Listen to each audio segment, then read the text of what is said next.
My in-laws bullied me for years. I bought their company and fired them. Part 1. The years they tried to break me. The red lanterns at the Harrington Group's annual banquet glowed like 1,000 eyes, watching, judging, waiting. I stood beside my husband, Daniel Harrington, the way a perfect wife should, smiling for photographs while the women of his family whispered behind their wine glasses. I had long memorized those whispers. Gold digger. Climbed into the family by looks. Her parents are nobodies. Daniel deserves better. Emma, my mother-in-law, Victoria Harrington, snapped her fan shut and pointed it toward a group of investors. Go fetch my bag from the car. You're blocking the view. I was in a silk gown and heels. Outside, the February wind of Shanghai was cuttingly cold. But I went. Because that was what I had done for 8 years. Obey, stay small, swallow the sting of humiliation to keep my marriage intact. Inside the parking garage, I leaned against the wall, forcing my breath to steady. My fingers trembled as I held the keys. I thought of the girl I once was, a scholarship student studying finance, chasing dreams. I had wanted to build something for myself. Then I married Daniel. The Harringtons immediately took over my life like colonizers claiming new land. They dictated what I wore, where I worked, whom I spoke to. They said a married woman shouldn't strain herself with a career. I became the live-in servant with a wedding ring. When I returned with the bag, Victoria snatched it as if my touch stained it. You took long enough, she hissed. If you can't manage simple tasks, don't embarrass us at all. Her sister-in-law chimed in. Daniel, you really should have married someone with proper upbringing. They laughed. Daniel said nothing. He never did. He wasn't cruel. He was simply nothing. A blank figure who floated along his family's currents, loving me privately but refusing to defend me publicly. That night, as fireworks glittered above the Bund, I realized something quietly, devastatingly true. In this family, I would never be more than a convenient shadow. The betrayal. 3 months later, I found out about Daniel's affair. His assistant, Chloe, a girl fresh out of graduate school. Pretty, young, obedient, just like they wanted. I found the messages on his tablet, filled with saccharine admissions and plans for the future. She called him my real love. He called her my escape. When I confronted him, Daniel sank onto the bed, face pale. It didn't mean anything, he said weakly. You know how stressed I am. Mother keeps pushing me to produce heirs. You're always so distant now. Chloe listens. I raised a hand. I'm not arguing. I'm leaving. He froze. Emma, don't be dramatic. My family will never accept a divorce. You won't survive their backlash. And he was right, if I were the same Emma from years ago. But something in me had already snapped like an overstretched violin string. I packed 2 suitcases and walked out of the mansion that had felt like a prison since the first day. Victoria screamed after me that I was ungrateful, a disgrace, a useless woman who brought nothing into their family. She was wrong. I had something they never imagined I possessed. A brain sharp enough to slice steel. A degree they mocked but never understood. Connections I quietly built with people who treated me with dignity. And money. More than enough. Not from them, but from investment portfolios I grew secretly over 8 years. I left the Harringtons without begging, without breaking, without looking back. That night, alone in a hotel room overlooking Pudong's glowing skyline, I drafted my divorce papers. And then I smiled, a real smile, for the first time in years.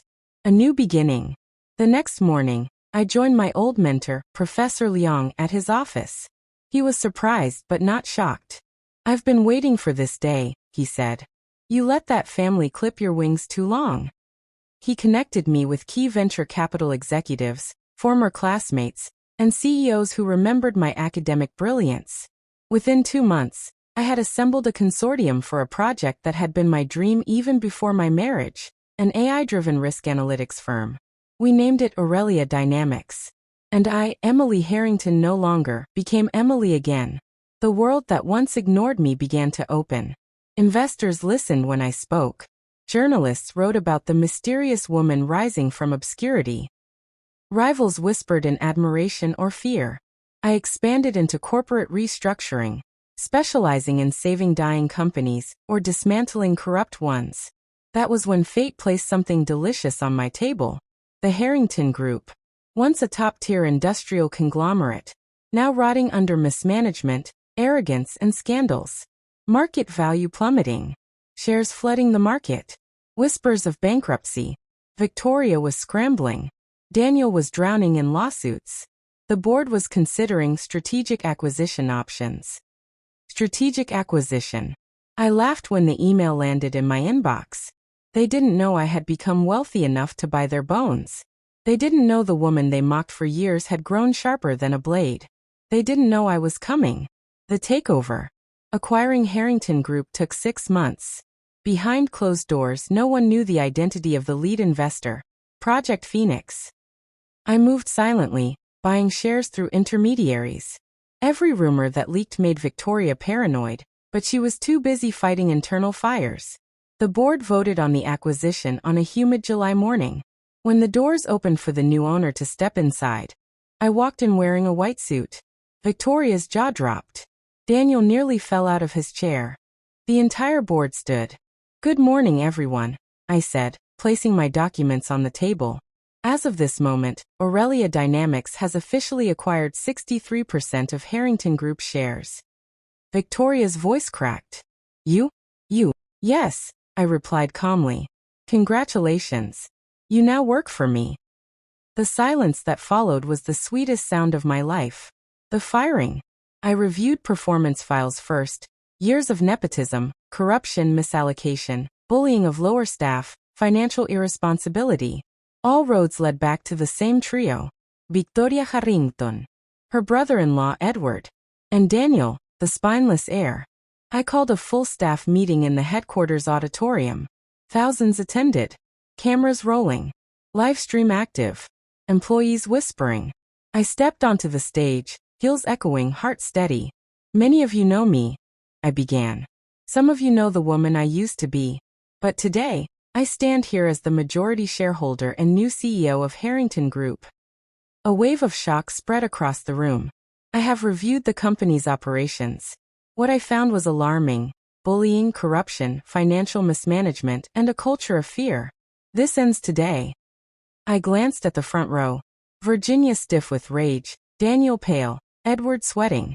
"As of this moment," I said, voice unwavering, "Victoria Harrington, Edward Harrington, and Daniel Harrington are terminated from all positions within the company, effective immediately." The crowd gasped. Victoria shot to her feet. "You ungrateful witch. We gave you everything." "No.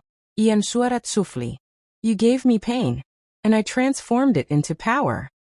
Security escorted them out.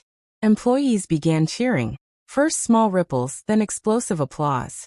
Many had suffered under the Harrington tyranny for years. Today the tyrants fell. I stood at the center of the stage, letting the sound wash over me. I wasn't broken. I wasn't small. I wasn't theirs. I had taken everything they tried to use against me and weaponized it. And this was only the beginning. Part 2. The woman they tried to break became the one they feared. The uproar from the staff meeting echoed through the halls long after Victoria, Edward, and Daniel were escorted out. The news spread across Shanghai within hours. The former daughter-in-law had risen from humiliation to CEO. Financial reporters camped outside the building. Stock prices surged. Social media exploded with headlines like, "The ex-wife who bought the empire that bullied her." Aurelia Dynamics CEO Emily executes historic takeover. I ignored all of it. I had a company to rebuild. Rebuilding the empire. On my first official day, I walked into the executive floor wearing a tailored navy suit. No submissive daughter-in-law. No trophy wife. Just the CEO. Half the senior management avoided making eye contact. They had spent years siding with Victoria. Others looked relieved, almost grateful. I started with a purge. Department heads who stole bonus funds from junior staff gone. Managers who harassed female employees gone. Executives who cooked numbers to appease Victoria gone. Within 2 weeks, nearly 30% of leadership positions were replaced. But I wasn't destroying Harrington Group. I was saving it. The lower-level employees, engineers, analysts, factory workers, began to realize that I wasn't there to dismantle their livelihoods. I was there to remove the rot. I initiated new labor protections, salary transparency, and performance-based advancement. For the first time in years, morale soared. One evening, while I was reviewing restructuring plans, a young intern timidly knocked on my door. "CEO Lee," she said nervously. "I just wanted to say thank you. Victoria used to shout at us every day. We were terrified to come to work." I smiled gently. "You deserve a workplace where you can grow, not shrink." Her eyes filled with tears. She bowed deeply before leaving. Moments like those reminded me why this revenge felt so much bigger than personal anger. This wasn't just about me. It was about every person who had been silenced under that family.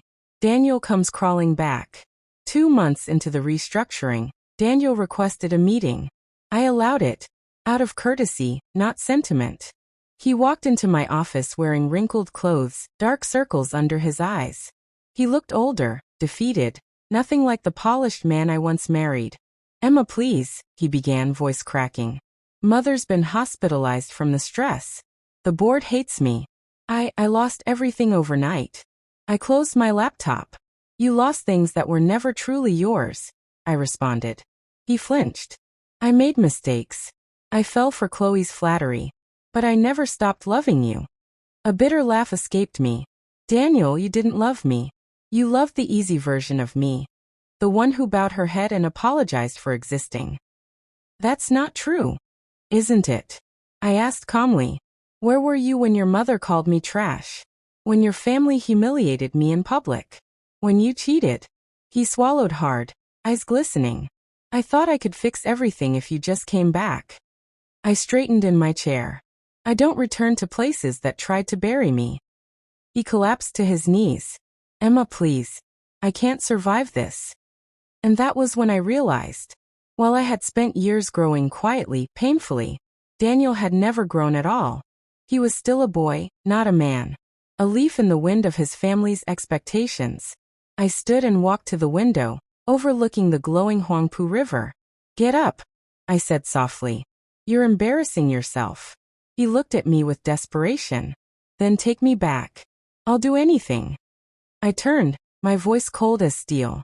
"Daniel Harrington, I do not want you. I do not need you. And I will never go back to being the woman who accepted your family's abuse."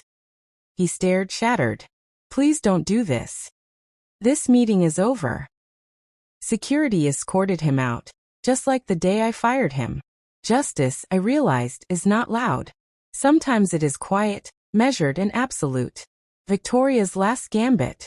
Victoria was not someone who accepted defeat gracefully. After recovering from her hospital stay, she launched smear campaigns online claiming I stole the company, seduced the board, and manipulated legal loopholes. Anonymous accounts spread rumors about my personal life. What she didn't expect was that I had anticipated everything.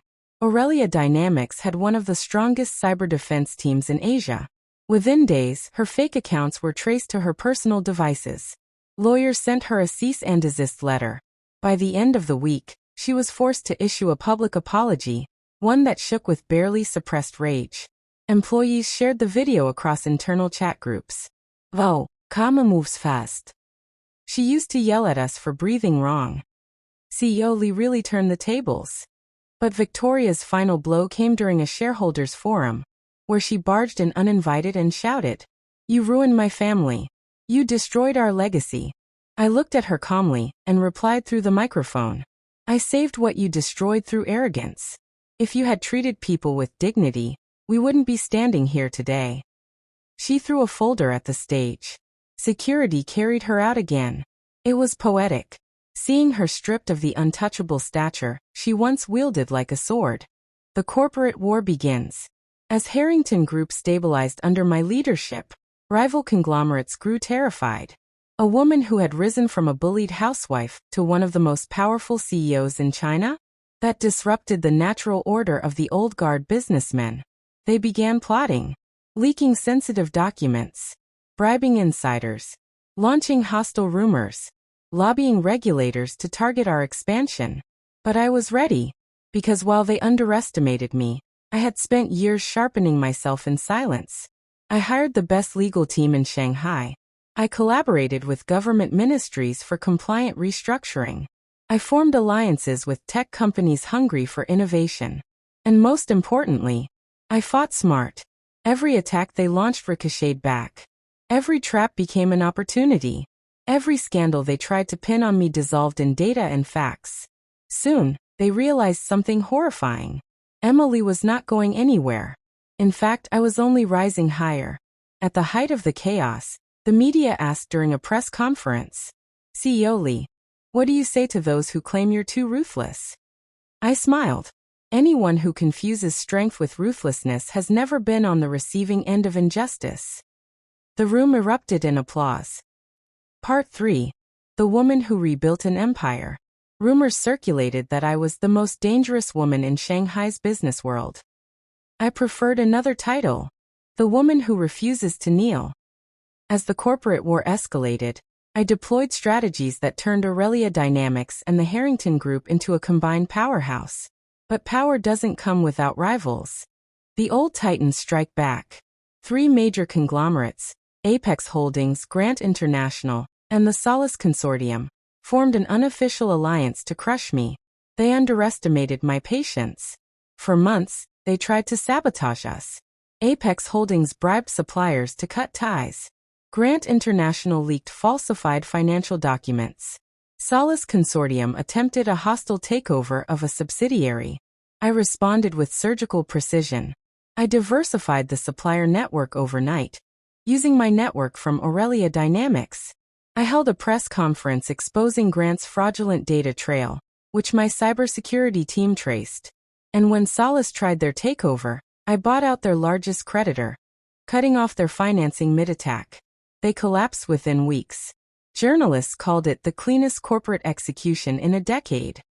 My employees called it karma delivered professionally. The unexpected ally. During this storm, someone from my past reappeared. Adrian Chun, my college friend, the top restructuring lawyer in Beijing, now working internationally. He walked into my office one evening, holding a stack of files. "I heard you were taking on 3 companies at once," he said, raising an eyebrow. "I thought I'd help before you conquer the entire eastern seaboard." I laughed for the first time in weeks. Adrian was sharp-tongued, brilliant, and never once treated me as less than his equal. In university, he had been the one cheering me on when I stayed up late studying finance textbooks. We spent long nights analyzing legal loopholes, debating strategy, rewriting entire sections of Harrington Group's corporate code. He wasn't intimidated by me. He was impressed. One night, as we reviewed contracts in my office overlooking the river, he said quietly, "You know you deserved better long before all of this." I paused, pen in hand. Better than what? Better than that family. Better than a man who couldn't protect you. Better than years of silence. The air grew still. "Adrian," I warned gently, "I'm not ready for anything new." He nodded without pressure. "I know. I just needed you to hear it from someone who never doubted your worth." His presence gave me something rare. A reminder that power doesn't mean loneliness. Daniel's final collapse. The media kept targeting Daniel after his firing. Every scandal, every debt, every lawsuit tied back to him. One afternoon, he appeared outside my building, soaked from the rain, begging security to let him speak to me. I refused. But Adrian, who happened to walk by, stepped in front of him. "You had your chance," Adrian said coolly. "She owes you nothing." Daniel's eyes filled with fury. "Who are you to speak for her?" "I'm her husband." I walked out at that moment, stopping a few steps away. "You were my husband," I corrected. "The divorce was finalized 6 months ago." Daniel collapsed onto the pavement, shoulders shaking. "Emma, I have nothing left." I looked down at him, not with hatred, but with finality. "You had everything. You just didn't value it." He didn't reply. He knew it was true. The speech that went viral. 6 months after the takeover, the government invited me to speak at a national business summit in Shanghai. CEOs, ministers, investors, ambassadors, they all attended. The ballroom was enormous, chandeliers glittering above us. Cameras flashed as I stepped on stage. I saw women in the audience, employees, interns, young entrepreneurs, watching me with a kind of hope I never imagined inspiring. I began. Years ago, I was told that a woman's place was in the shadows. I was told to be quiet, obedient, grateful for crumbs. But women do not owe gratitude for mistreatment. The room fell silent. I was bullied, dismissed, underestimated. Many of you have faced the same. But power does not come from being born into privilege. It comes from refusing to break. I took a breath. Where you are unloved, you do not have to accept disrespect. Rise, not for revenge but for yourself. The room erupted in thunderous applause. The speech went viral overnight across China, then globally. Screenshots of quotes filled social media. Rise, not for revenge but for yourself. Courage is sometimes the quiet decision to walk away. Women messaged me from different countries saying they left toxic workplaces, toxic families, toxic relationships because of my words. I hadn't just won a corporate war. I had ignited something larger. The new empire. Under my leadership, Harrington Group transformed. We became one of Asia's top innovation centers in just 2 years. We launched AI-integrated manufacturing. We opened women in leadership programs. We built scholarship foundations. And Adrian remained by my side. Professionally, quietly, respectfully. One night, after a celebration dinner, he walked me to my car. You rebuilt an empire, Emma, he said softly. Now will you let yourself be happy? I didn't answer, not yet. But for the first time in years, I smiled with something close to hope. Epilogue. The woman who walked out became the woman everyone followed. 3 years after I walked out of the Harrington mansion with 2 suitcases and a broken heart, I stood atop the glass balcony of Aurelia Tower, watching Shanghai glitter beneath me like a sea of stars. So much had changed. The city once felt too big, too bright, too indifferent. Now it felt like it had expanded to make room for me.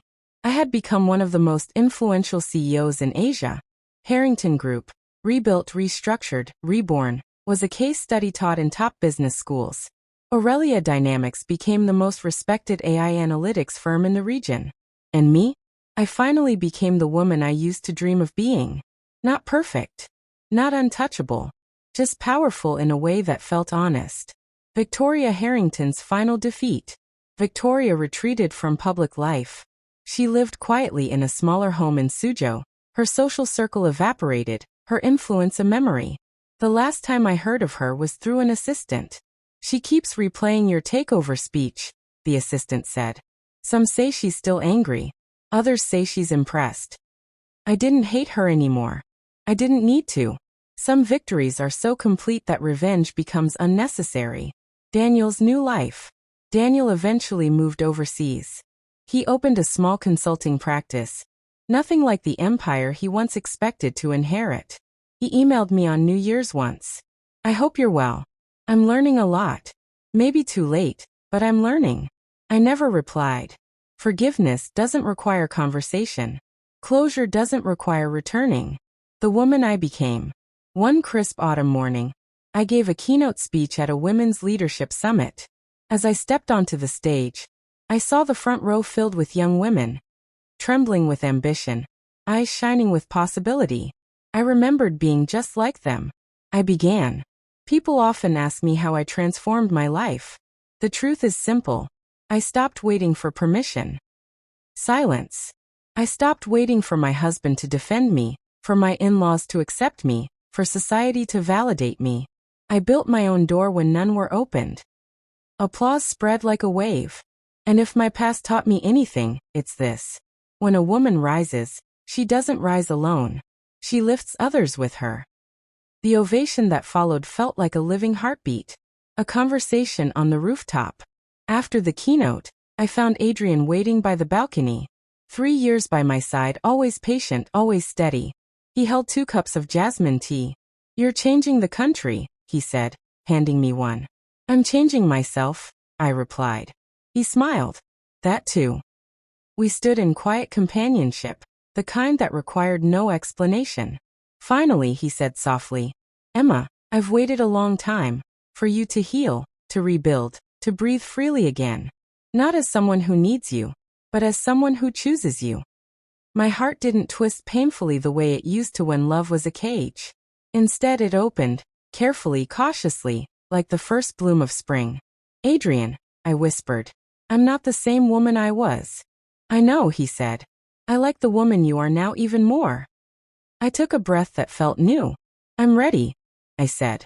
For the first time since everything began, I allowed myself a future that wasn't built from survival.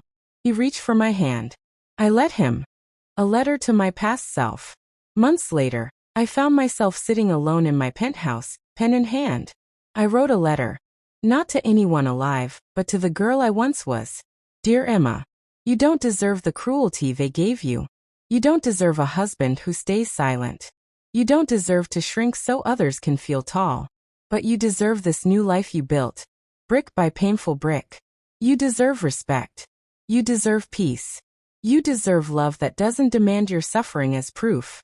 And most of all, you deserve to walk proudly in the world, knowing you saved yourself. With love, the woman you became. I placed the letter in my desk drawer. I never read it again. I didn't need to. The final scene. On the night the newly rebuilt Harrington Innovation Center opened, I stood before thousands of employees, all cheering, all rising to their feet. The lights dimmed. Spotlights framed me in gold. I took the microphone. When I walked into this company 3 years ago, I said, I walked in as a woman they once tried to break. The room waited, breath held. But today, I stand here as the woman who rebuilt it. Thunderous applause. People crying. Cameras flashing. And if there's one truth I want you to take home tonight, it's this. No one, not a husband, not a family, not society, gets to decide your worth.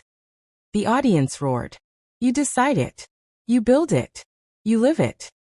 And as fireworks exploded above the building, I closed my eyes and smiled. Not because I won, but because I rose. Thanks for watching. For more content, like, comment, and subscribe.